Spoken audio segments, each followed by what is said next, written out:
I used to work in this big office in Delta State, and every year, they'd bring in a fresh batch of core members. Last year, one particular arrival caught my eye, a dark chocolate-skinned beauty with curves that could stop traffic. I've always had a thing for dark-skinned women, and with her, it was instant chemistry. We started talking, and soon enough, I was taking her out, showing her a good time. But there was a twist. She'd often bring her roommate along, a fair-skinned stunner with an equally striking figure and lips that practically begged for attention. She was engaged, though, so I kept things respectful, or at least I tried to. The more we hung out, the more the roommate started warming up to me, to the point where it felt like she was always around, always finding a way to be part of our little world. It was thrilling and a bit dangerous all at once.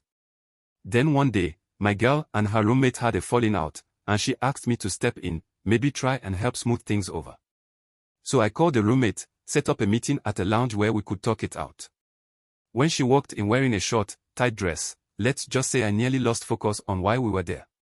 We ate, we drank, we laughed, and by the time I offered to drive her home, the air between us was thick with tension. On the drive back, she started brushing her fingers over my thigh, as if it were innocent. But we both knew it wasn't. By then, I was hard as steel, and she noticed. She asked me to pull over, claiming she felt a bit nauseous. I parked, thinking she'd get out for air, but instead, she came over to me, pressed her hands on my chest, and pulled me close for a kiss that tasted like temptation itself. She whispered she didn't care anymore about what anyone thought, least of all her fiancé.